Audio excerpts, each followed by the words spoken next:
Bonjour à tous, pardon pour ces quelques minutes de retard. Nous allons dès à présent commencer. Je pense que la salle va se remplir au fur et à mesure. C'est le premier débat de la journée, mais on le commence avec un sujet important et qui va nous faire considérer que finalement le temps est une notion plus subtile qu'on ne le pense, puisque nous allons traverser les siècles et l'histoire avec les trois auteurs qui sont sur ce plateau. Je vais commencer par vous présenter. Ya, vous êtes primo-romancière, comme on dit. Votre premier roman est paru... Mince, j'ai fait tomber ma bouteille d'eau. Il y a quelques mois chez Cadman Levy. Voilà, No Home, traduit par Anne Damour. Et dans ce livre, bien qu'étant primo-romancière, vous n'avez pas eu peur de la tâche qui vous attendait, puisque vous avez écrit un roman qui non seulement traverse les derniers siècles qui nous séparent du XVIIe siècle et qui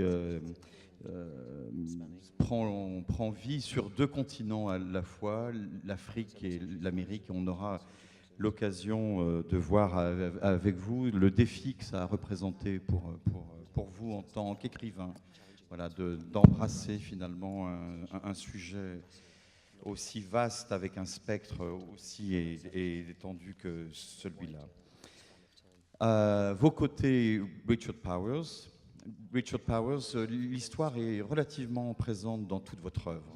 Et dans votre dernier livre, L'Arbre Monde, qui vient de paraître aux éditions du Cherche Midi, traduit par Serge Chauvin, le livre de Ya Ghazi est sorti aux éditions Cadman Levy.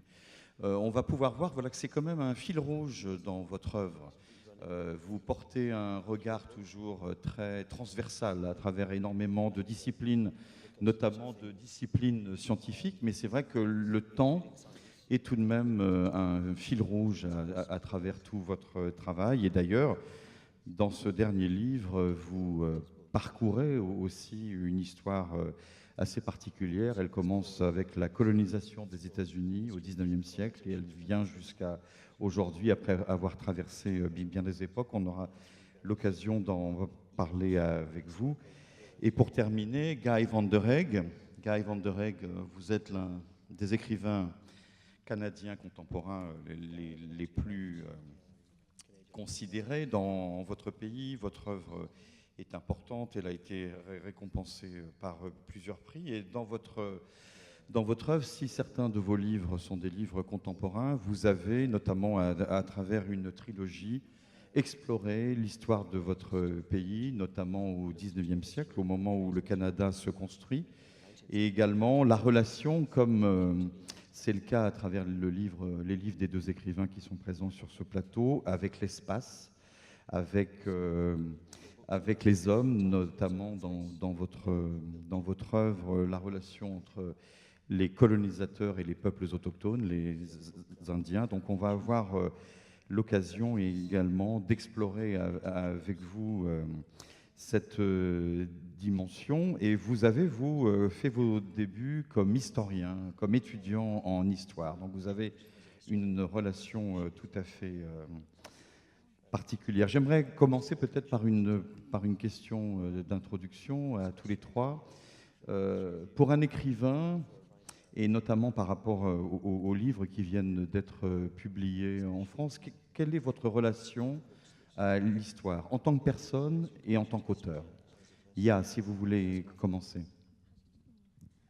I guess I wasn't really thinking about writing historical fiction when I started the novel.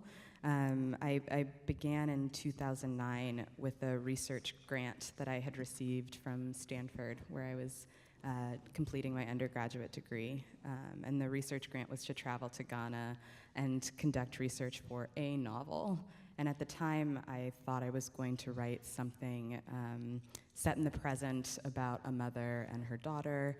And it was really just by chance that I happened to visit the Cape Coast Castle, which is a slave fort that still stands in what is now known as Ghana.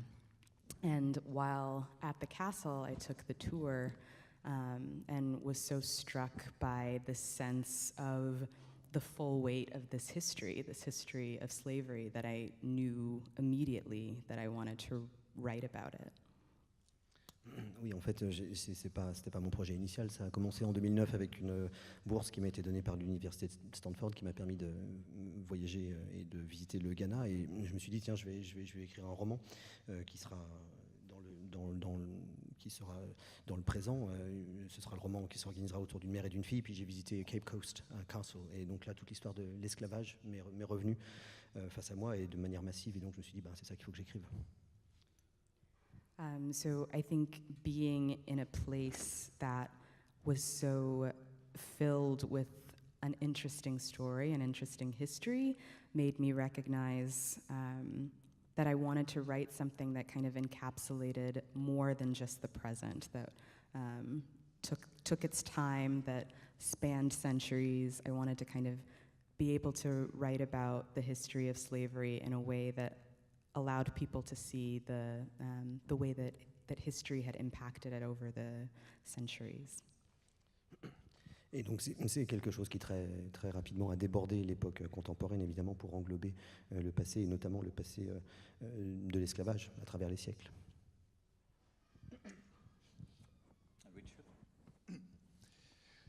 As Francis mentioned, I have been, over the course of my career, interested in the treatment of history in a traditional way.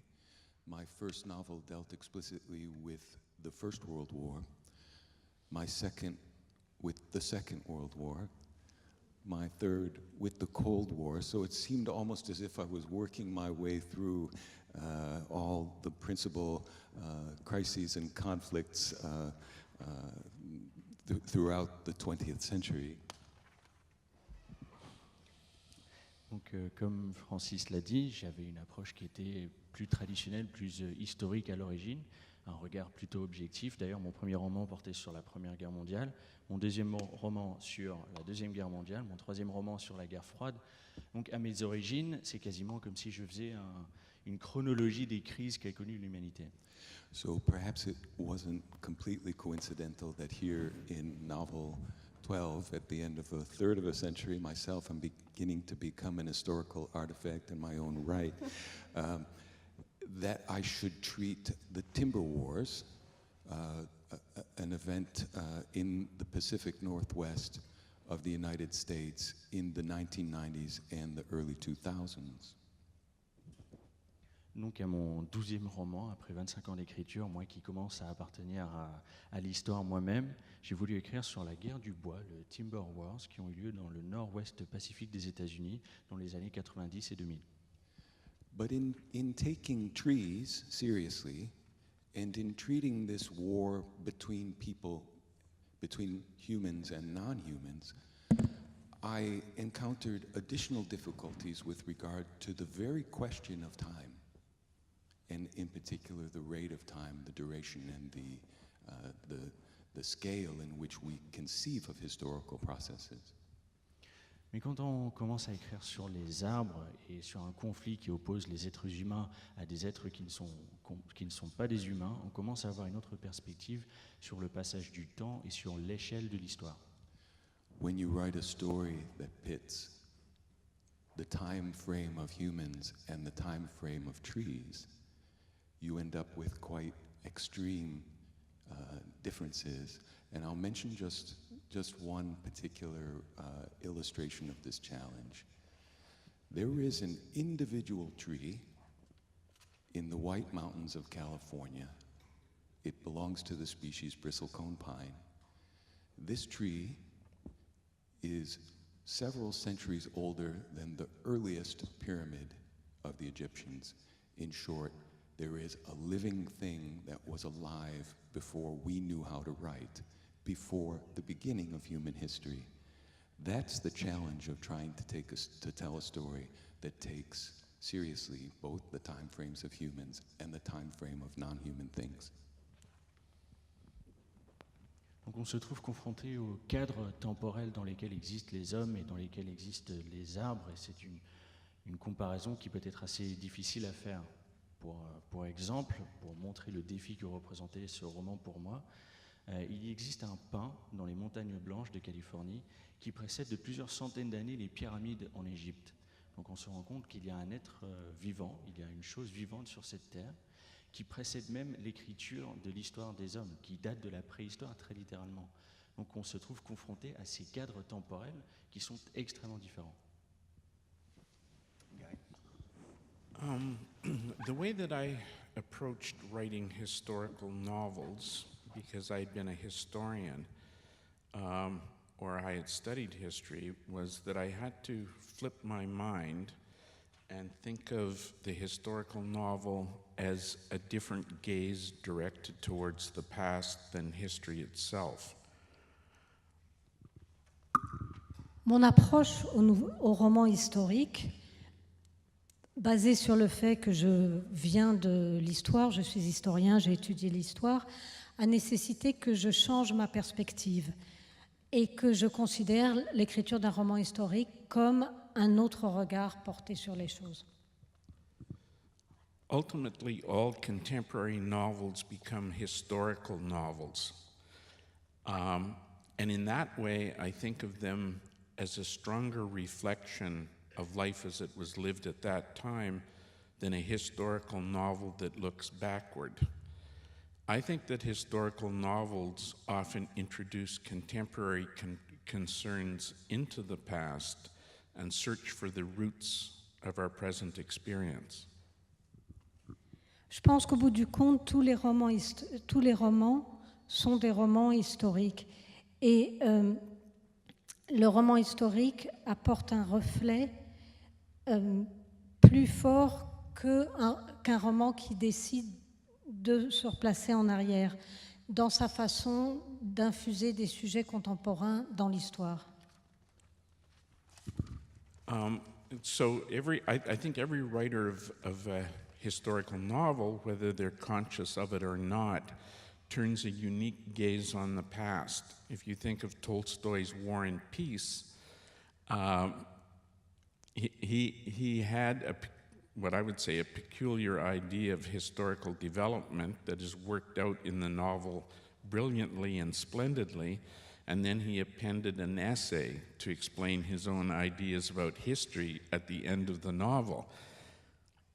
I think that at least most writers in English think of the novel itself truer to the way human beings experience history than the essay that he wrote to explain himself. And then the last thing I will say, Walter Scott was the great historical novelist of the 19th century. And if you look at one of his novels, such as Ivanhoe, which finally ends with the reconciliation of the Saxons and the Normans, I think that it also had something to do with the fact that Scott was a Scot, and he was hoping for a similar reconciliation between the Scots and that a new nation would arise out of that, which, of course, hasn't proven to be the case.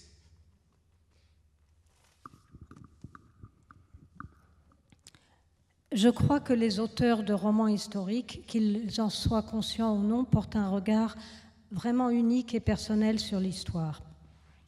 Prenons l'exemple de Tolstoï dans Guerre et paix. Il avait une approche vraiment originale dans sa construction du récit, dont il témoigne dans le roman. Mais ensuite, à la fin du roman, il a écrit un essai pour expliquer cette approche. À mes yeux, son roman est bien plus près de l'expérience humaine vécue par l'humanité à cette époque-là que l'essai qu'il a écrit pour en témoigner. Je voudrais aussi évoquer Walter Scott, un des grands écrivains du XIXe siècle, avec son Ivanhoe. Ivanhoe est le récit d'une réconciliation entre les Saxons et les Normands. Je pense que Scott, qui était écossais, avait ce désir ou ce rêve d'une réconciliation entre les Écossais et la nouvelle nation, et réconciliation qu'il n'a pas vu se jouer. Est-ce que tous les trois, vous avez toujours été intéressés par le passé, par ce qui s'est passé avant? Est-ce que pour vous, ça a été une clé pour comprendre le monde, le vôtre, celui de votre famille, de votre pays. Ya? I have always been really interested in history, and in the past, I think from a personal standpoint, I am an immigrant. I was born in Ghana, but I moved to America when I was quite young. And I always felt as though I was missing a piece of my history. I was learning American history in school, but I didn't know very much at all about Ghanaian history. And it occurred to me that I wasn't getting a full story of my own self. Oui, bien sûr, à titre personnel, moi-même j'ai quitté le Ghana pour venir m'installer aux États-Unis, et quand à l'époque j'ai étudié l'histoire américaine, il me semblait qu'il manquait quelque chose de ma propre histoire, c'était évidemment toute la partie ghanéenne de l'histoire. And so I began this project in part because I wanted to learn more about my personal history. I wanted to go to the places where my parents had lived, visit these towns such as Cape Coast, which is where my mother is from, and get a sense of where I had come from in a larger sense. And in so doing, I became interested in this other history, which is the history of slavery and colonialism in Ghana. Donc au départ c'était une quête personnelle, je voulais retourner dans les lieux où mes parents ou ma mère avaient pu habiter, et puis évidemment à travers cette histoire personnelle j'ai fini naturellement par tomber sur l'histoire du pays, l'histoire du Ghana, et donc à travers celle-ci l'esclavage et le colonialisme. So I think in my case, it was hard to separate a desire to learn about family history from a desire to learn about kind of the capital H history of these countries, the history of America and the history of Ghana, and the ways that those two histories intersected. I don't think, at least in schools in America, we aren't really taught about the ways that our history impacts the history of other countries, but of course it does. And so for me, it was really about that intersection of Ghanaian history and American history. Dans mon cas, c'était donc tout à fait indissociable d'étudier l'histoire de ma famille et puis l'histoire avec un grand H, celle des deux pays, l'histoire américaine et l'histoire ghanéenne. C'est pas quelque chose qu'on nous apprend à l'école, l'impact que peut avoir l'histoire américaine sur l'histoire d'autres pays et comment les deux se complètent.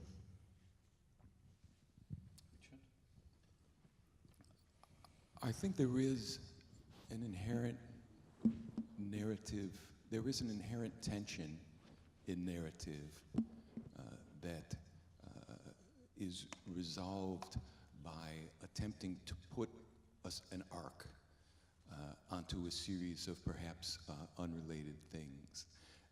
We go from beginning to middle to end.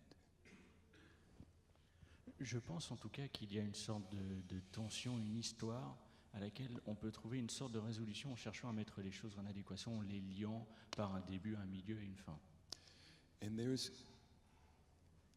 an incredible difference between the arc that we read into a private life, our own lives, or the lives of our characters, the individual history, as opposed to the arc of the culture or the country or the time in which that character lives. Il y a une vraie différence, une vraie dualité entre l'histoire qu'on va se donner, l'histoire de sa propre vie ou la vie de ses personnages, et l'histoire plus grande avec un H majuscule du cadre dans lequel nous ou nos personnages évoluent. And that tension between the private arc, the individual arc, and the collective arc makes fiction. As Guy mentioned, the past is the explanation of the present. And as Jan mentioned, our lives are completely bewildering without the context of this larger arc outside of our own arc. Et donc, dans cet écart entre l'histoire personnelle et l'histoire de son environnement, on trouve la fiction, on trouve nos œuvres, on trouve nos romans. Et comme on vient de l'entendre d'ailleurs, le passé explique le présent, mais également le présent est complètement incompréhensible, nous dépasserait totalement sans le cadre historique. There's a wonderful book by a literary critic named Frank Kermode called The Sense of an Ending. He says there's a great terror in each of us because we do realize a fundamental truth, which is that we are born in the middle of things, we live in the middle of things, and we die in the middle of things. Il y a un livre extraordinaire d'un critique littéraire qui s'appelle Frank Grimaud, qui s'appelle Sense of an End en anglais, qui veut dire le sens de la fin, et qui parle de cette anxiété qui vient de la réalisation que l'on naît, on vit et on meurt au milieu d'un flux. And that's terrifying because that kind of story doesn't make any sense. We want to belong to a meaningful process that comes to a meaningful conclusion. That's why we love to read fiction, because it happens every time. Et être dans cette condition, ça n'a aucun sens. On veut un début, le milieu et une fin. On veut ce qu'on retrouve dans la fiction pour nous-mêmes, alors que ça n'existe pas. And so we tend to read fictional concourses between the private arc and the larger arc.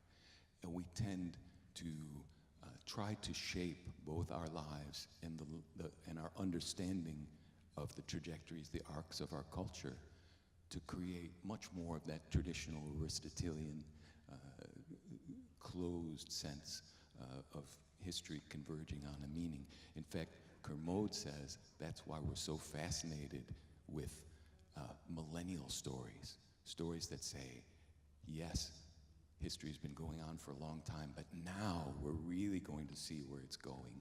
Now it's just about to come to its conclusion. Et donc on vit sur ce fil du rasoir entre ce qu'on vit nous, nos histoires personnelles et la vie de l'environnement, qu'on vit à travers des œuvres de fiction. Et ensuite, on va essayer de se trouver une narrative, on va essayer de se trouver une histoire dans l'histoire plus grande qui nous entoure. Et d'ailleurs, Grimoald a dit que c'est pour ça que nous allons naturellement vers des histoires millénaires. On aime savoir qu'il y a quelque chose qui s'est déroulé sur des centaines d'années, qui arrive à une fin. On veut trouver du sens dans l'histoire.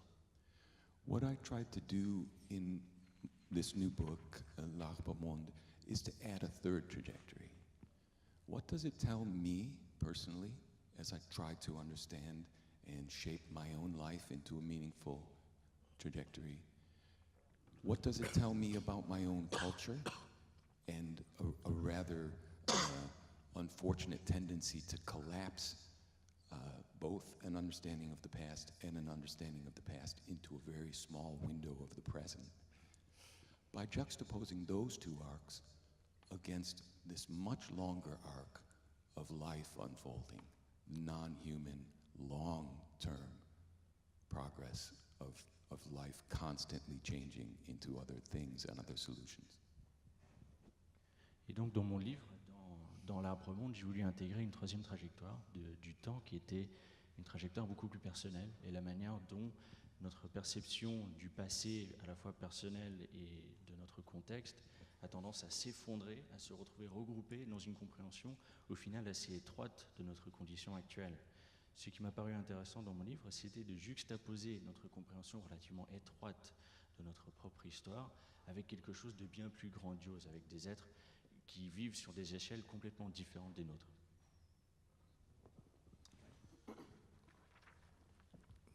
I think I was very peculiar in that at a time when I was growing up and many children were projecting themselves into the future, for instance, space travel, those sorts of things, I was projecting myself into the past.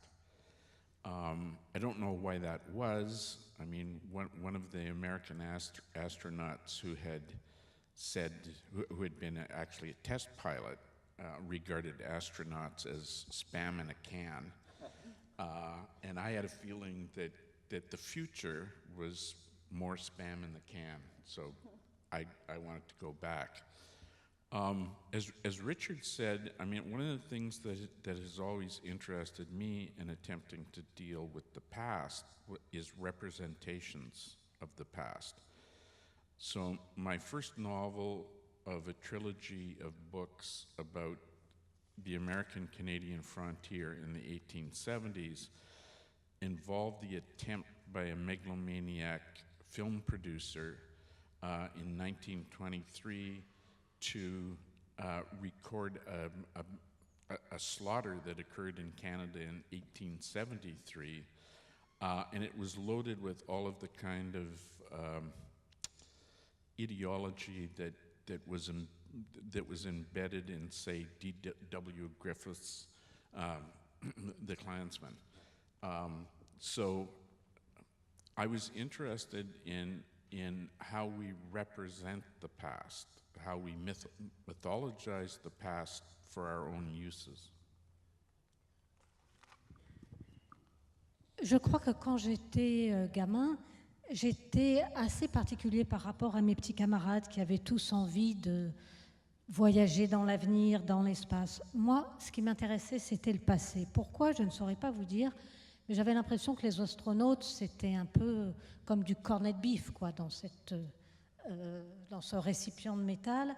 Et le futur aussi m'avait cet aspect un peu corned beef, pas très attrayant. Donc c'était le passé qui m'attirait.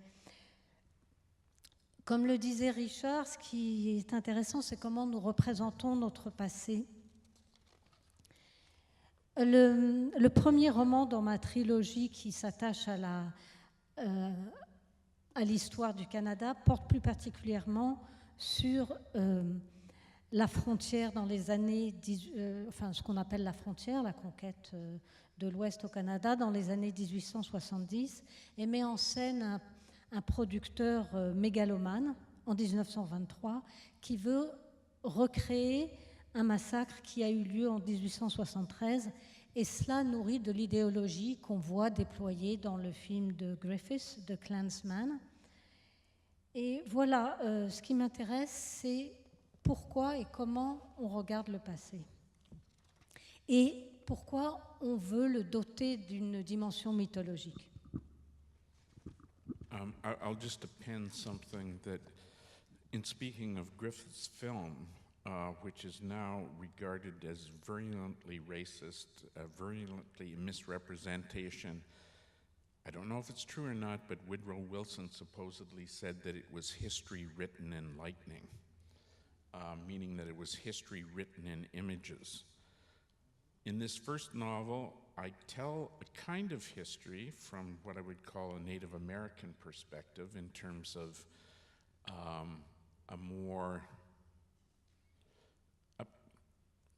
a perspective that Europeans would not regard as being history. Then I look at the attempt to represent the past in film, and then I do a bit of sleight of hand, which again is not, of course, would not be the case. I attempt to present the truth, but my truth is an invention also. I've always said that my novel is a warning about history, and it's a warning about historical novels.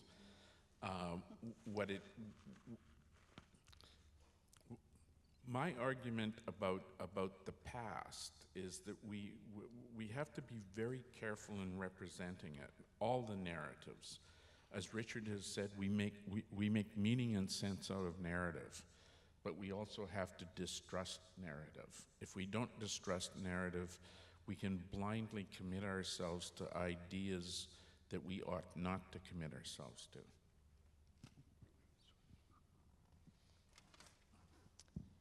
En ce qui concerne le film de Griffith aujourd'hui, il est largement considéré comme un film raciste et une représentation déformée de la réalité. Mais que ce soit vrai ou non, à l'époque, on dit que le président Wilson avait dit de ce film que c'est de l'historie écrit avec de la foudre, autrement dit avec des images.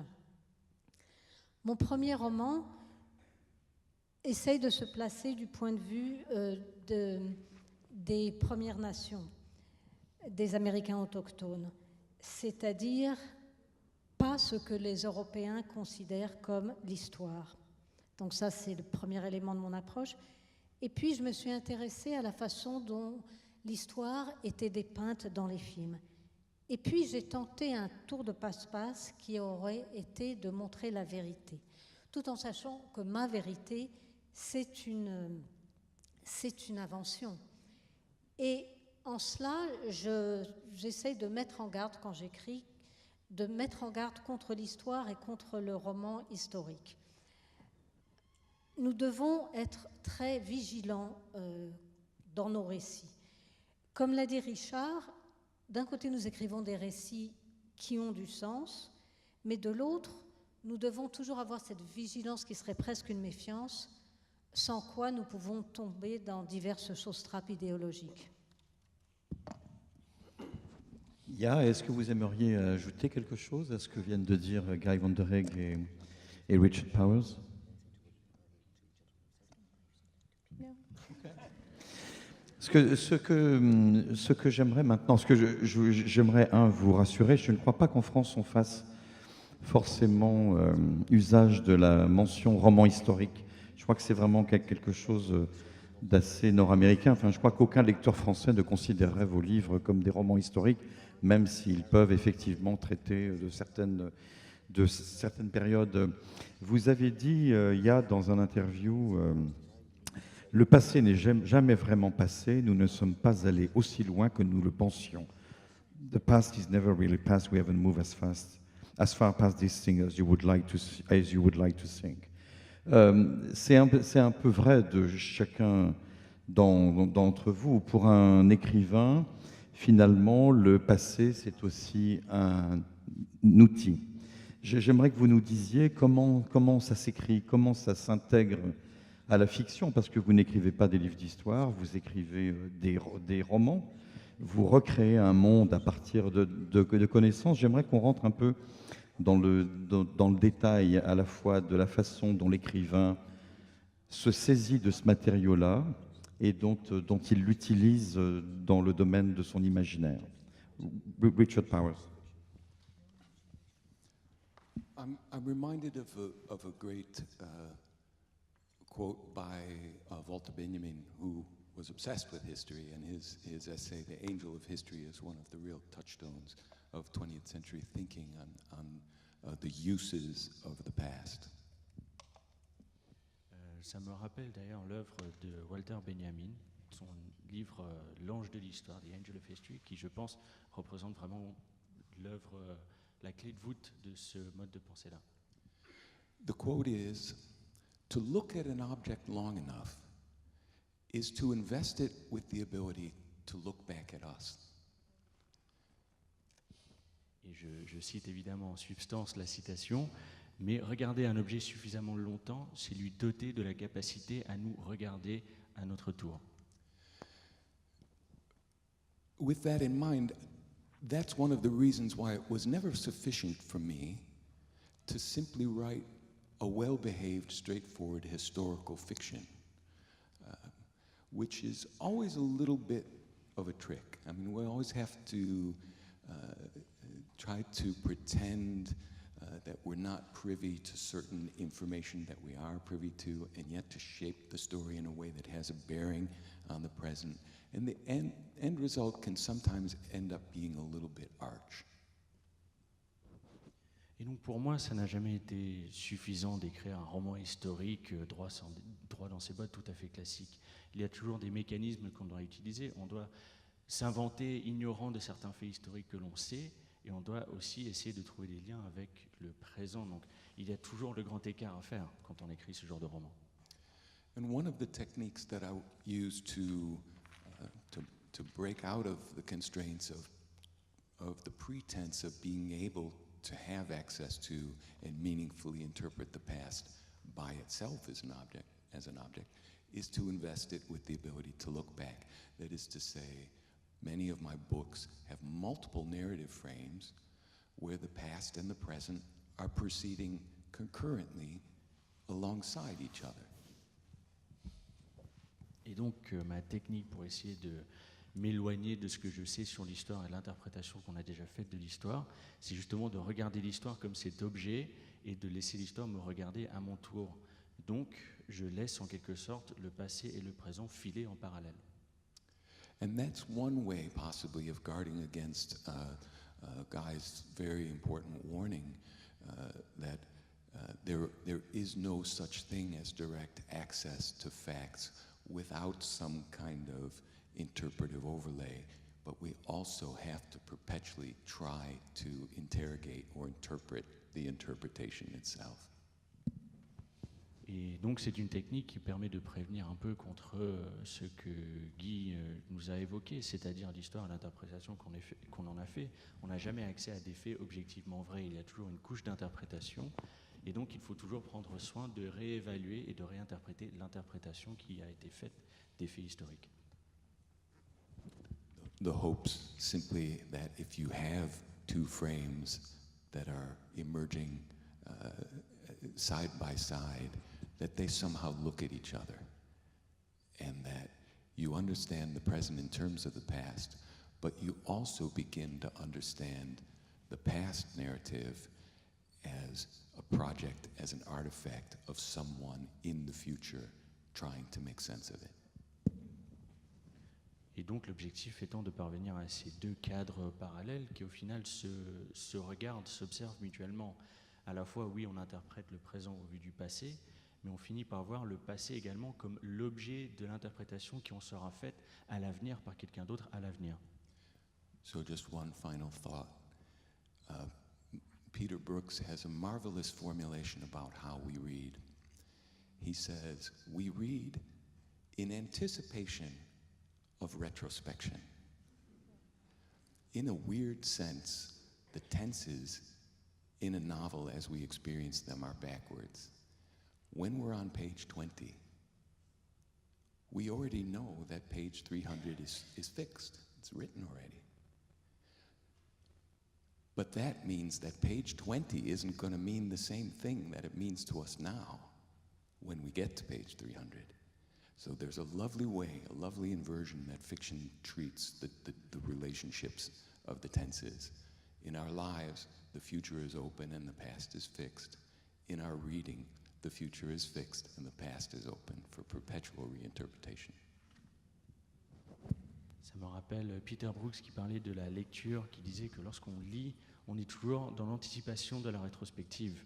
Parce que lorsqu'on lit un livre, quand on est à la page 20, on sait que la page 300 a déjà été écrite. Et donc l'interprétation qu'on va faire de la page 20 va changer au fur et à mesure qu'on avance dans le roman. Et je trouve ça absolument génial que dans notre vie, ce soit différent. Quand on lit un livre, on sait que le passé va évoluer en fonction de l'avenir qui a déjà été fixé, alors que dans nos vies à nous, on sait que le passé, lui, est fixe dans l'anticipation de l'avenir. Guy? These are very difficult questions.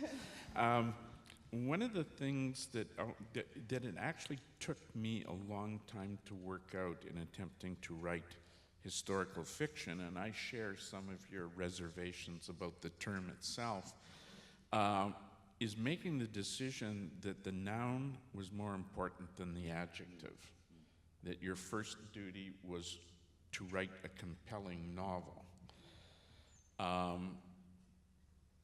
Without doing too much damage to the historical record. The other thing that I found difficult in writing, and sometimes even reading historical fiction, is not to be too judgmental about the past.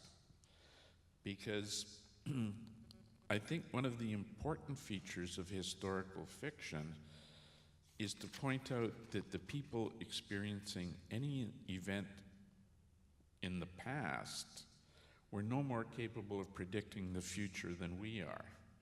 So we have this retrospective look back on them, which can sort of suggest, weren't they so stupid that they didn't know how all of this was going to turn out? Or what about all the bad ideas that they had that we no longer have?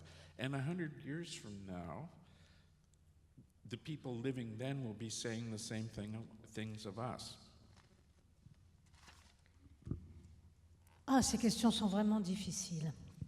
Bon, il y a une chose qui m'a pris beaucoup de temps pour écrire de la fiction historique, et d'ailleurs, Francis, je suis d'accord avec vos réserves, je les partage, c'est que, si je puis dire, je me suis aperçue que ce qui est important, c'est le nom plus que l'adjectif. Et je me suis aussi aperçue que ce qui compte, c'est d'écrire un roman qui soit fort, qui soit marquant, mais sans néanmoins malmener l'histoire et sans porter un regard condescendant ou critique sur le passé. Il est très important de se rappeler que les gens du passé n'étaient pas plus outillés pour prédire l'avenir que nous le sommes aujourd'hui. Donc ce serait un peu trop facile de dire mais comment n'ont-ils pas pu voir ce qui allait se passer, mais comme ils étaient idiots, ou bien de dire mais comment ont-ils pu avoir ces idées ineptes, parce qu'on pourra bien dire la même chose de nous dans 100 ans.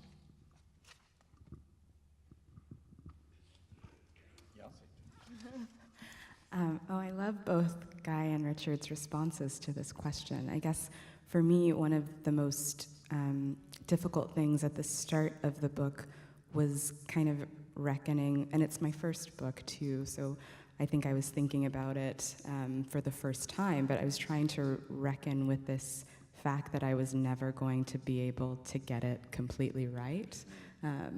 There was just no way that I would be able to kind of represent all of this history, and for me it was about 250 years of Ghanaian and American history in a way that felt completely right. And so what Guy was saying about privileging the noun over the adjective, I'd never thought of it that way, but I think that's the way to think of it, is to recognize that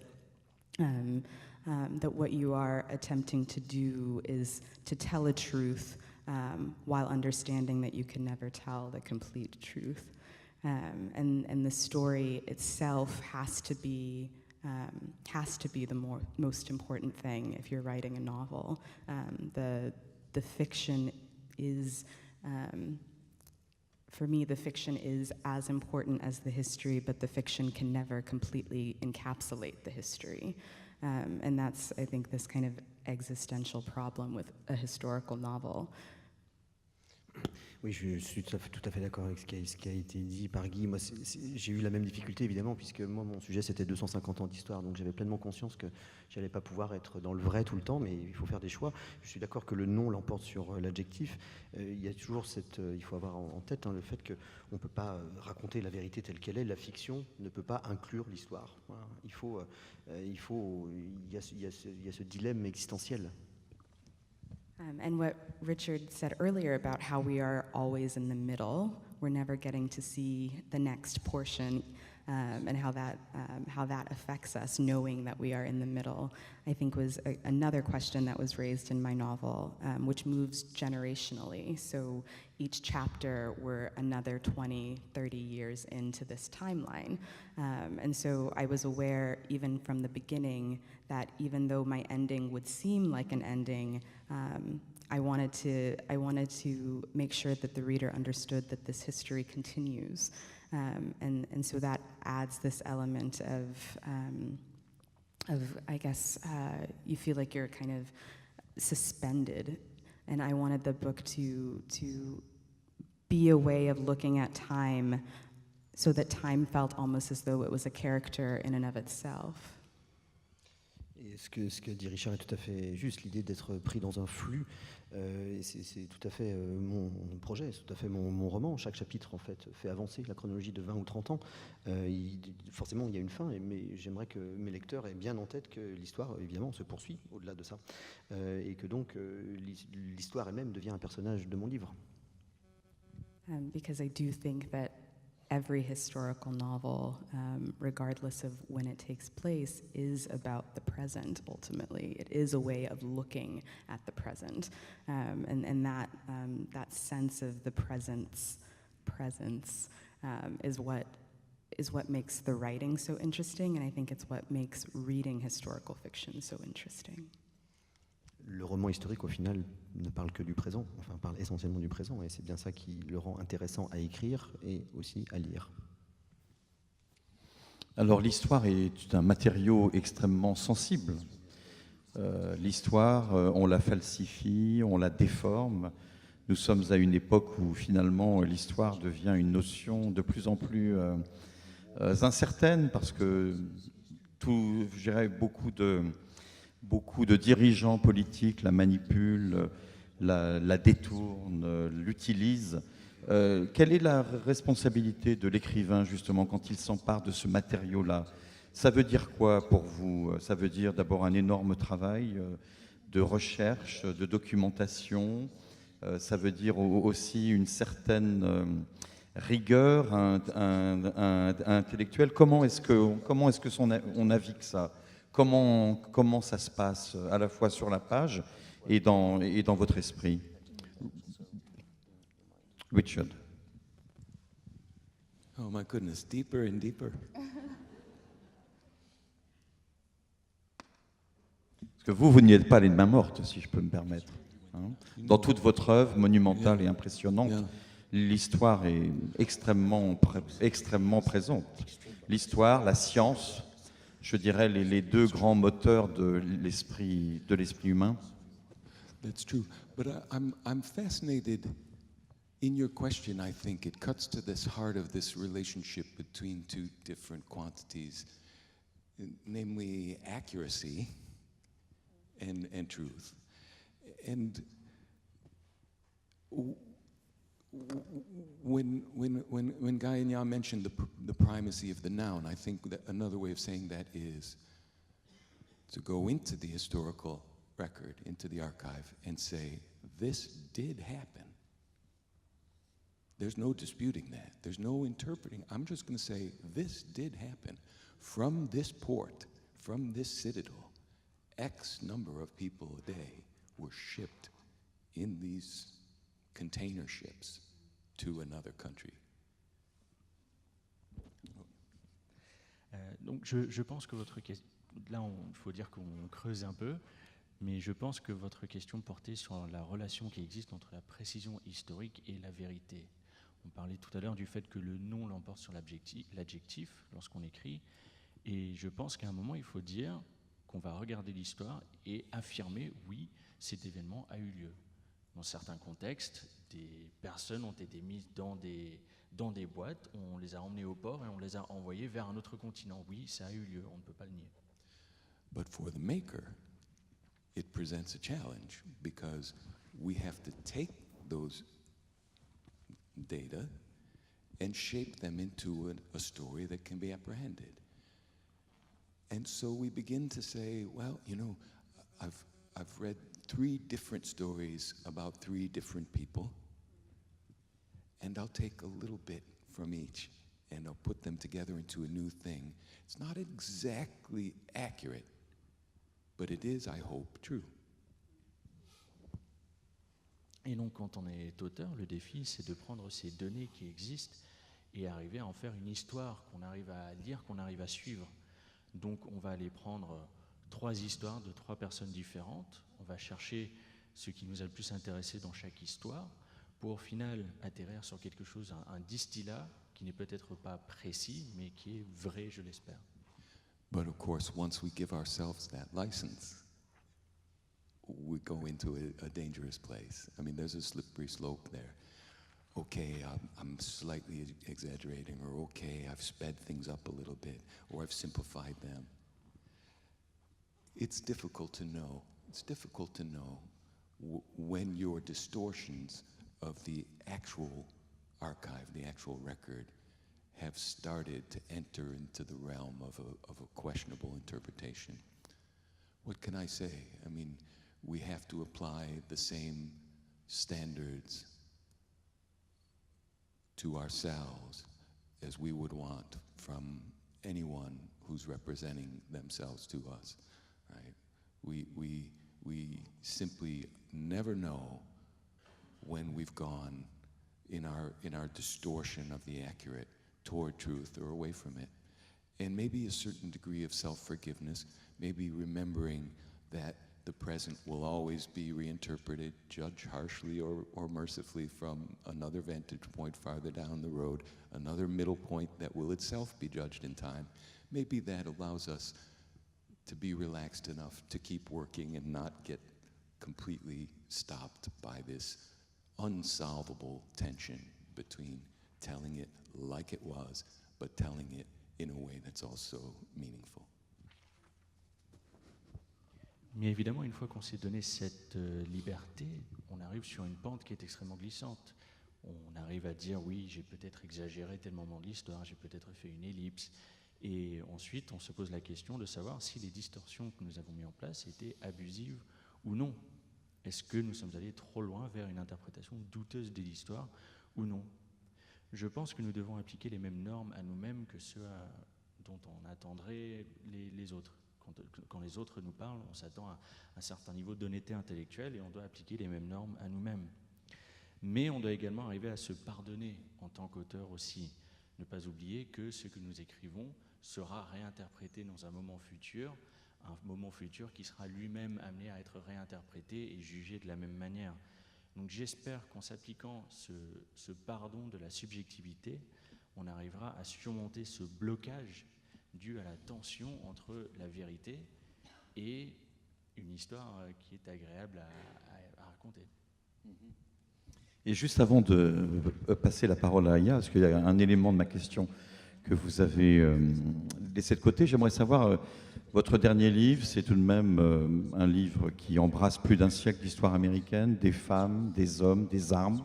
Ça a demandé un travail particulier, vous avez dû...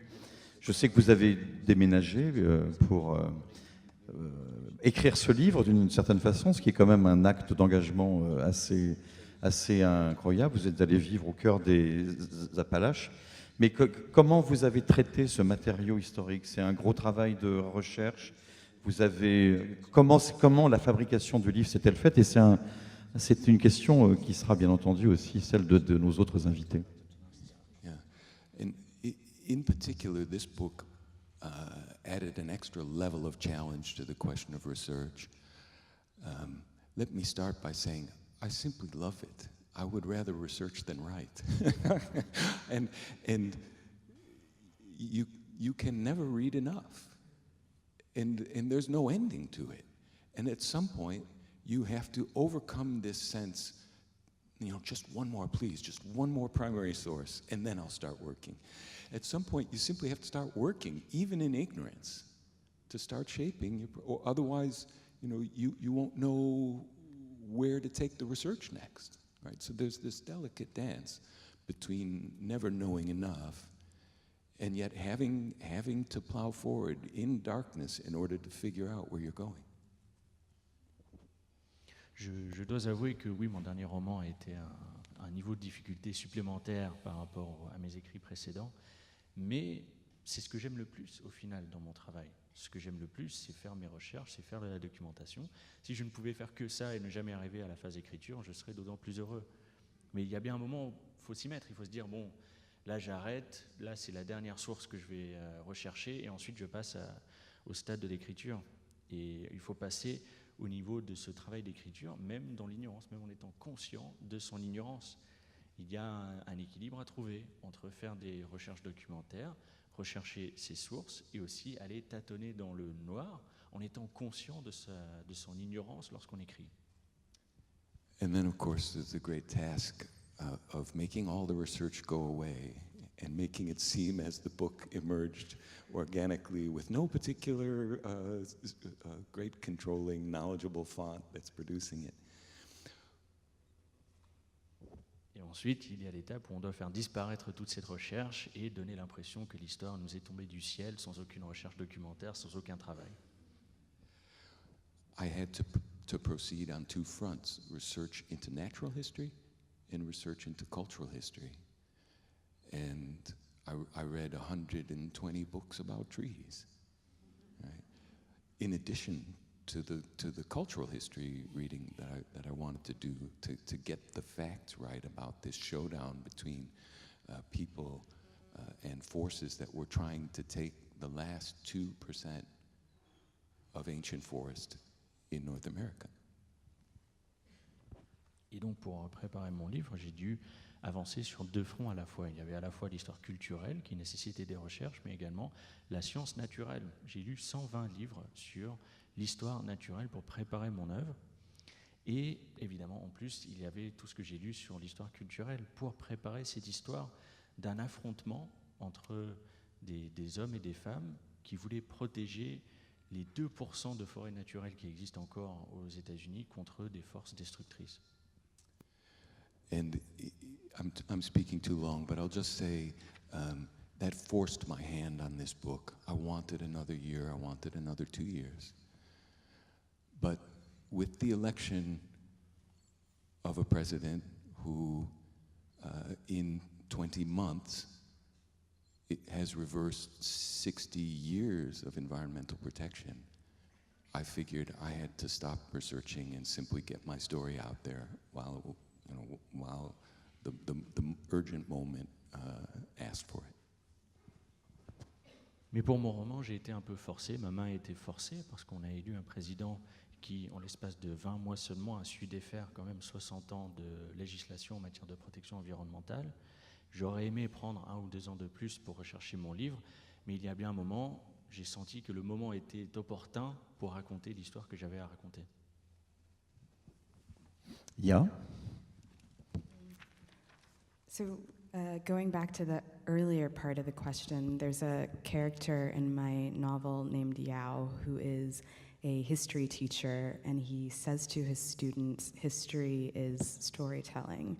And he goes on to talk about how he believes that the people who have power are the ones who get to direct the way the story is told. And I think, you know, what Richard mentioned, this kind of conflict between the thing that is accurate and the thing that is true, is what Yao is kind of talking about. So we can all agree that certain things happened on a particular date, but why it happened and what it meant that it happened and who was affected by the fact that it happened are things that people often disagree about.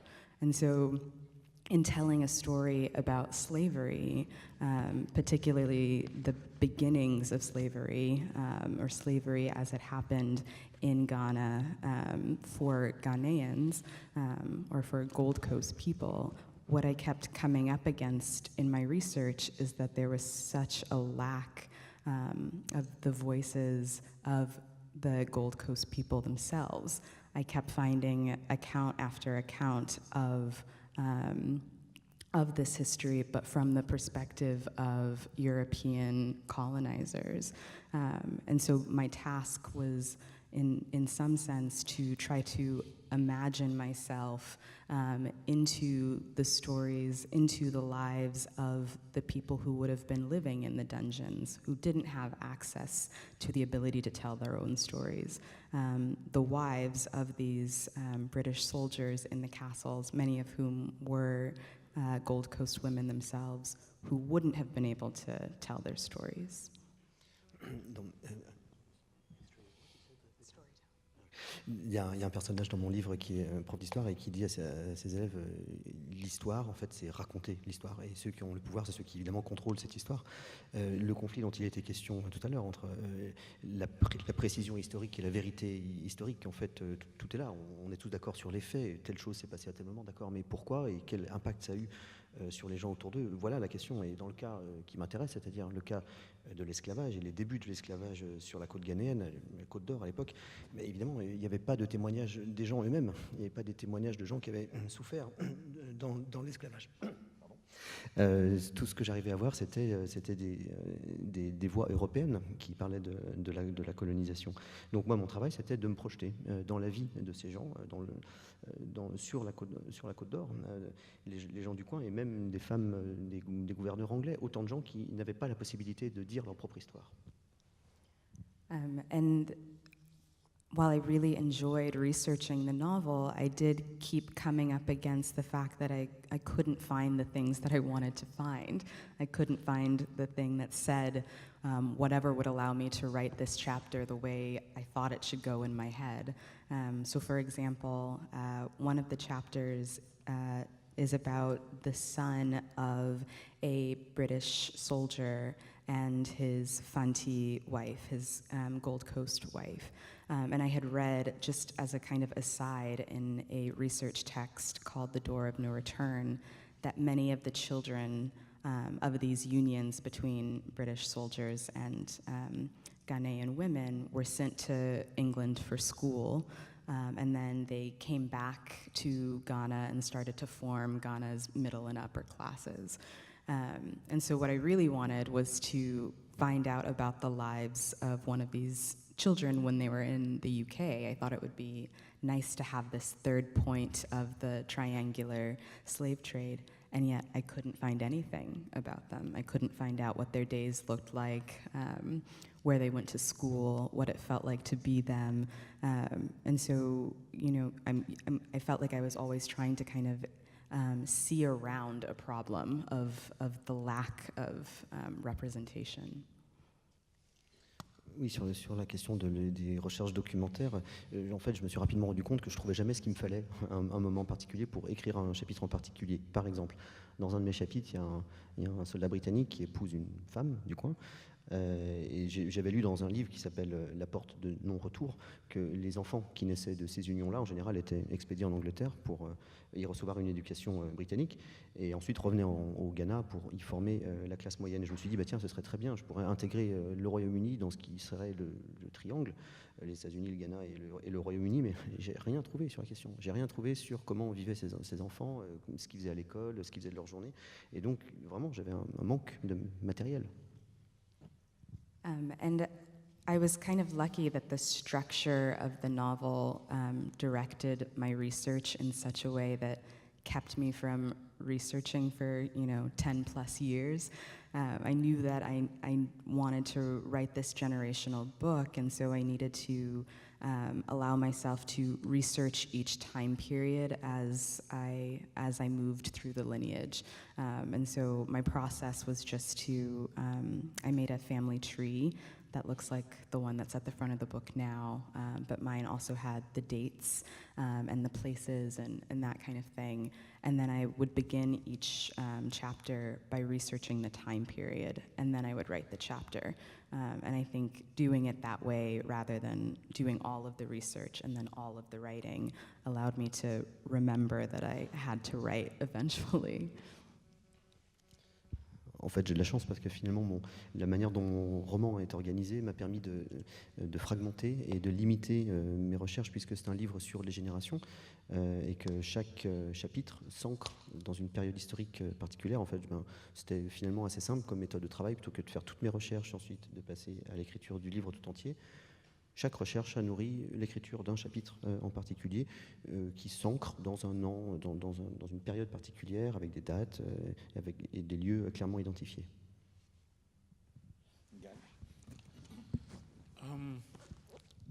The question of negotiating facts and subjectivity is a very difficult one. Facts don't tell you very much. You can say that the First World War ended at the 11th hour of the 11th month of 1918, but that doesn't tell you very much. Then you have degrees of debatability. The American philosopher of history, Hayden White, said, is it true enough? That's a recognition that there is no absolute truth, but that you have to have a certain amount of evidence for what you say. He also caused outrage by saying that history was a narrative construction that showed a lot of similarities to fiction. Historians did not like that observation. The question then, I would say, becomes, and literary scholars picked this up and they began to suggest that history was as subjective as a novel, which it is not.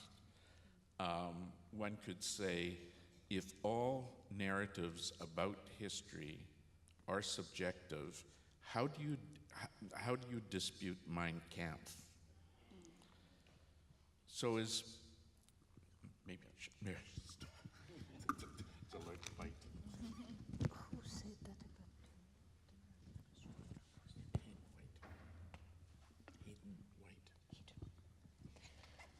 La question de comment on négocie avec les faits, avec la réalité, de la subjectivité, est une question très difficile. Les faits ne disent pas toujours grand-chose. D'accord, on peut dire que la Première Guerre mondiale s'est achevé au 11e mois de 1918. Bon, et alors, qu'est-ce qu'on fait de ça? Après, il y a les questions des degrés de crédibilité. Est-ce qu'on a assez de preuves de vérité? Est-ce qu'il existe une vérité absolue? Hiddenwitz a écrit que l'histoire, c'est une construction narrative au même titre que la fiction. Ce n'est pas un point de vue qui a plu aux historiens. Néanmoins, des chercheurs l'ont repris, ce point de vue, en disant que l'histoire serait, en posant la question de savoir si l'histoire est aussi subjective qu'un roman. Et je dirais que c'est faux, car si c'était le cas de tous les récits sur l'histoire, s'ils étaient tous subjectifs, ben, qu'est-ce qu'on ferait d'un texte comme Mein Kampf? I find it interesting how the idea of subjectivity has recently appeared in politics, in American politics, when Rudy Giuliani questions the idea of truth as being almost entirely subjective. But to get He actually said, truth isn't truth. yes, yes. Il a vraiment dit la vérité n'est pas vraie. So speaking of the problem of the historical novelist, I can only illustrate something that I would do that would separate my work from what a historian would do. I know that Sitting Bull fled to Canada after the Battle of Little Bighorn.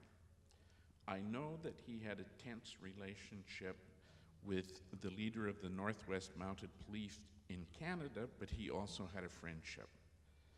That's only a large sketch. A historian might say that much, but a historian would not construct a conversation between those two men and enter it into a historical text. I will construct a conversation because I think it not only reveals character, but that if you put character and circumstance together, you create a story. So if you have men of a certain personality, character, and nature, if they are informed by certain objectives, what would they say to each other if they met in a room?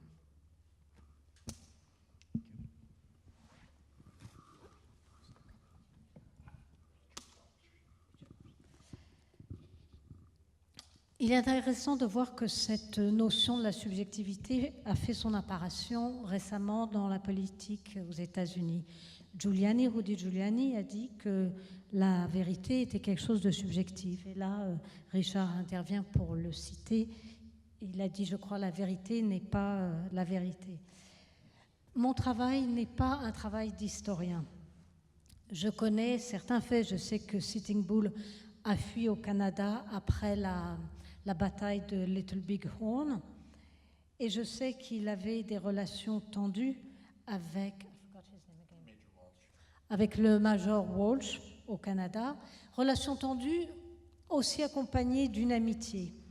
Ce sont des faits qu'un historien connaîtra, mais qu'il ne cherchera pas forcément à utiliser, il ne cherchera pas forcément à créer le lien entre ces deux personnalités.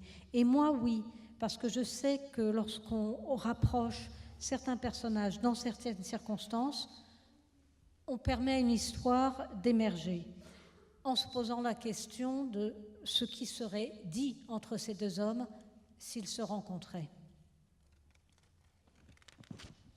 Une dernière question pour clore cette passionnante conversation.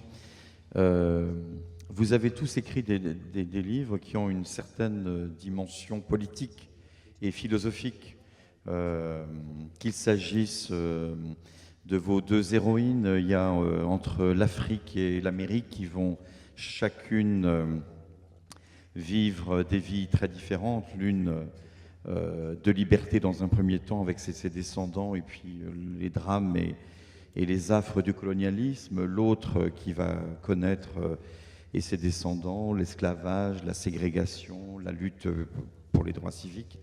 Chez Richard Powers, des hommes et des femmes qui s'engagent pour la défense des arbres, de l'environnement, avec la conscience que nos liens sont étroitement liés.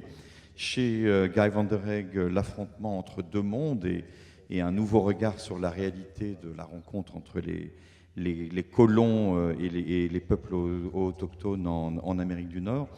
Est-ce que l'histoire est pour un écrivain finalement la façon d'inscrire quelque chose dans l'espace, dans le temps, d'avoir en même temps une affirmation politique, un engagement que l'on sent dans chacun de vos livres. Ça, j'aimerais que vous nous le disiez, et puis aussi que vous nous disiez pourquoi, ou tout au moins comment ça vous a changé de faire ce voyage qui a été l'écriture de vos livres respectifs. Qu'est-ce que ça vous a appris de neuf sur le monde et sur vous-même? Richard?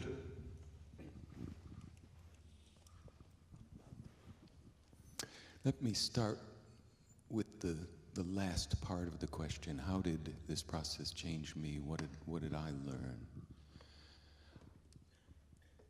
I lived until I was 55 years old, unable to tell an ash tree from an elm tree.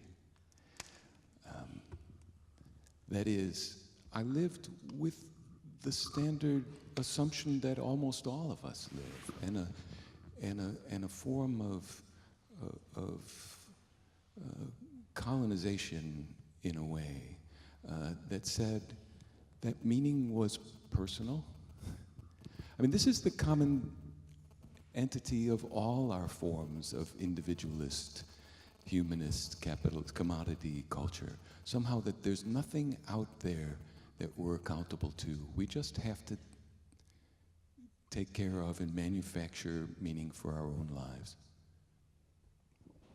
Je me permettrai de commencer par la fin de votre question, et j'y répondrai en disant que jusqu'à l'âge de 55 ans, j'aurais été incapable de faire la différence entre un boulot et un chêne. Je vivais dans une bulle d'ignorance en quelque sorte, et je me suis rendu compte que dans ce monde, on vit dans une sorte de monde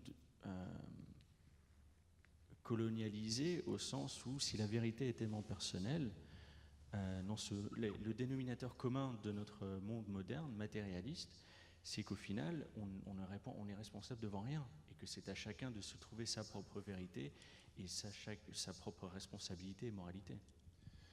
To begin to see the neighbors, just to pay attention to them, to take them seriously, to understand that they have agency. It doesn't sound very different than the task that most fiction invites us to do, to understand for a while what it would be like to be something that isn't me. That was the first step, a kind of unblinding for me in thinking about human destiny in an entirely different way, in coming to understand that there are processes beyond us that we need to belong to, we need to rejoin, we need to come home to. And in that simple act of taking others seriously, I began the process once again of realizing that meaning wasn't mine to make. I was only part of a large, long, ongoing negotiation for meaning that was out there. And our task is to find it and to come home to it.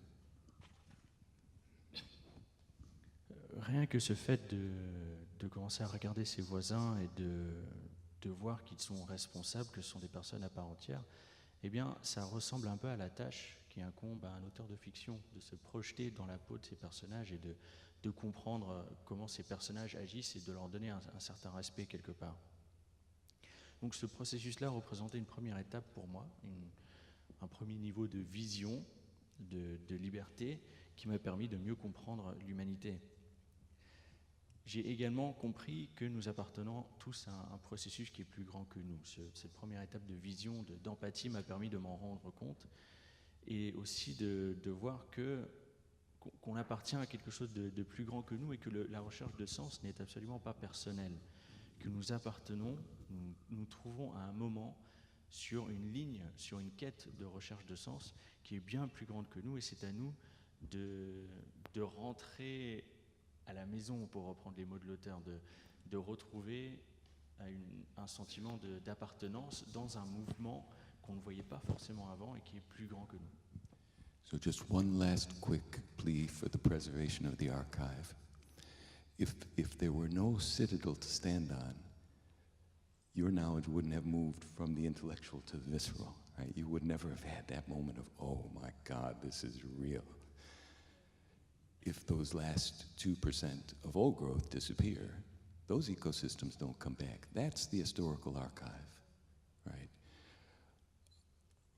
When I teach, and my students think 15 years ago was ancient history, right? We need to do something to stop the amnesia.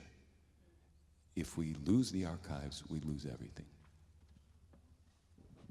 Et donc le mot de la fin pour mon intervention sera demander à ce que l'on préserve les archives, parce que dans le cadre de l'esclavage, s'il n'y avait plus de citadelle, il n'y aurait plus aucun moyen de faire passer ces faits historiques de la tête au cœur. On n'aurait pas ce support pour se rendre compte que, oh mon Dieu, ces choses ont vraiment eu lieu. Il en va de même pour les arbres. Si on détruit les 2% d'arbres de forêt vierge qui existent encore aux États-Unis, il n'y aura plus ces archives d'histoire naturelle, il n'y aura plus de moyens de s'en rendre compte de ces faits historiques. Lorsque j'enseigne et que j'ai en face de moi des étudiants qui pensent que l'histoire d'il y a 15 ans, ça n'a plus aucun rapport et que c'est du passé, là je ne suis pas d'accord. Nous sommes absolument obligés de préserver notre histoire et nos archives pour l'avenir. Guy? I worked as an archivist when I was very young, so I applaud the necessity of archives. One of the things that disturbs me in terms of historical knowledge and the way we approach history is a tendency to think of it as quaint, as a tendency to almost as if it's a tourist attraction. You go to a certain site and you look at it. The importance for me of history and of the historical fiction is a reminder that we are them. And we are them in every way, in terms of DNA, culture, all the rest of it. The way I positioned myself when I was writing a trilogy of books about the American-Canadian frontier is it was almost as if they were tripartite. One was, what was the relationship of the white colonizer to the indigenous people? And then what was the relationship of Canadians to the United States? As the elder Trudeau said, Canada and the United States, Canada's like a mouse in bed with an elephant, right? The mouse really has to pay attention to the elephant. The elephant doesn't have to pay attention to the mouse. So in a sense, our relationship with the United States has been a kind of focus of my work as a historical novelist.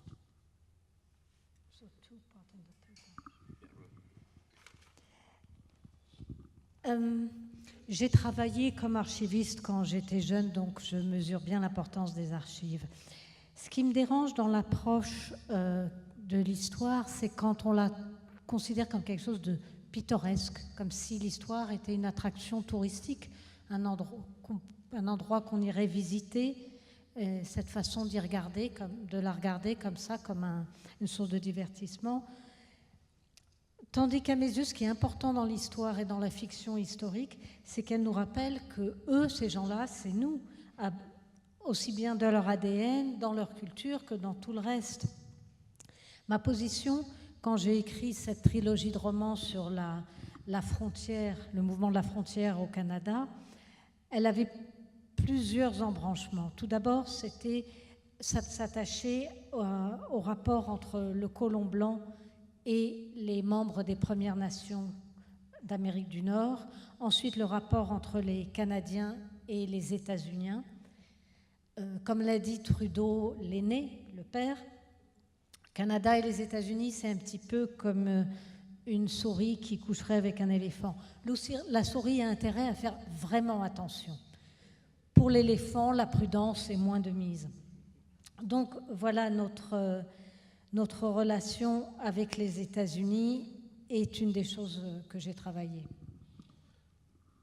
Just very quickly, we're human beings live in societies.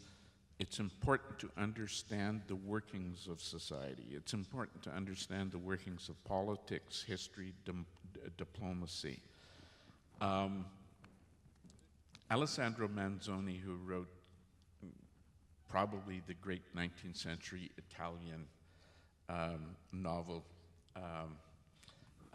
was criticized by Goethe because Goethe said there's too much history in the novel and not enough novel.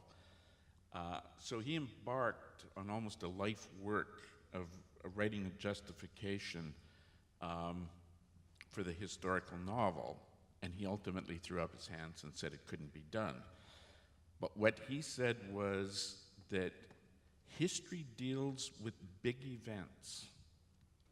The historical novel locates, and I'm paraphrasing him obviously, the historical novel situates individuals in the big events, and it attempts to give you what people felt and thought, and that's its value. It's a reminder to us that at some time, as all of us have said already, is that someone will be reflecting upon us.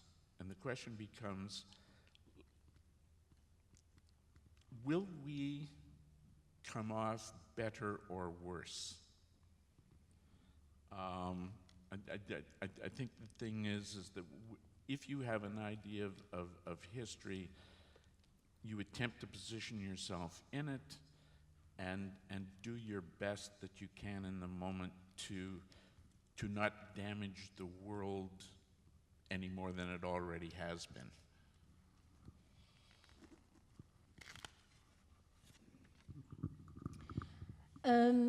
Très vite, je voudrais dire que nous sommes des êtres humains et nous vivons dans la société, d'où l'importance vraiment très grande de comprendre comment fonctionne la société, comment fonctionne la politique, l'histoire, la diplomatie. Goethe a beaucoup critiqué l'auteur du peut-être le plus grand roman historique italien de son époque, en disant qu'il y avait trop d'histoire dans ce roman, pas assez de fiction. Et que finalement, peut-être ça n'était pas possible de réaliser un roman historique. À quoi on pourrait objecter que l'histoire s'attache aux grands faits dans toute leur ampleur, tandis que ce que fait un roman, c'est de placer des individus au sein des grands événements pour nous faire sentir ce que tel ou tel individu, les gens à l'époque pris dans l'événement, ont pu vivre et ressentir. Et ça nous rappelle aussi, comme beaucoup d'entre nous l'avons évoqué, que nous aussi, un jour, nous serons l'objet du regard des gens à venir et on se demande comment ils vont nous considérer, en bien, en mal, sous quel jour. Donc, si vous avez la conscience que vous faites partie de l'histoire, vous essayez d'y prendre une place qui soit correcte et qui ne porte pas davantage préjudice au monde. Yeah. What Richard was saying about having students who believe that 15 years, something that happened 15 years ago is ancient history, is really precisely why I think this kind of work is so important.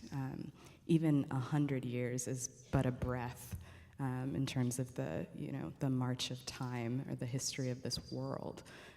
For me, part of why I wanted to write this book is because in America there is often this attitude that slavery is something that happened a million years ago and therefore has no bearing on who we are today. But if you look at it in terms of this historical context, slavery in America lasted for about 250 years, ending in 1865. It was then followed by a period of Reconstruction, but then followed by a long period of Jim Crow in the South, wherein people were lynched. The KKK had this control. So we're talking about 250 years of slavery and about 100 years of Jim Crow before the advances, the civil rights advances of the 1960s. And so this period that we're living in now, this brief period of only 50 years post-civil rights movement, is nothing when compared to the 350 years of trauma that Black people had to endure. And so when we see things like Black Lives Matter, when we see things like young men being killed in America, young Black men being killed in America, and think, let's just look at it in the context of the present. You can't do that because this history is very near. It's not ancient. It's very close.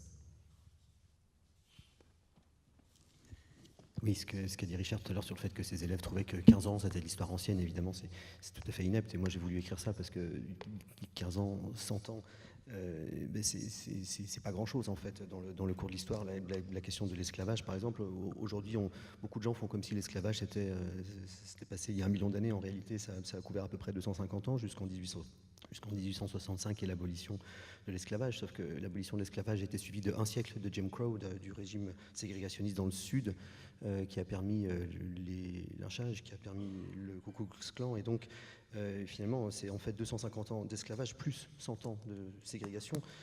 C'est vraiment les années 1960 qui ont mis un terme à ça, c'est-à-dire il y a 50 ans. 50 ans au regard de 300, c'est très peu. Lorsqu'aujourd'hui on voit des mouvements comme Black Lives Matter, on ne peut pas seulement aborder ça sous le prisme du présent, évidemment, parce que l'histoire est juste derrière. Eh bien, écoutez, c'est une magnifique conclusion à cette conversation. Je vous invite en tout cas à lire les 3 formidables livres de nos invités. Le premier roman de Yaa Gyasi, No Home, traduit par Anne Damour, publié chez Keldman Levy. Vous pourrez la retrouver, je crois, dans l'après-midi au Salon du Livre. Richard Powers, L'Arbre Monde, aux éditions du Cherche-Midi, traduit par Serge Chauvin. Guy van der Hey, Comme des feux dans la plaine, traduit par Michel Lederer, aux éditions Albin Michel. Voilà, je crois qu'ils seront tous les 3 à d'autres rencontres dans l'après-midi et au Salon du Livre. Merci à nos interprètes qui ont été les voix françaises de nos invités. Merci à vous tous et bonne continuation pour ce festival 2018.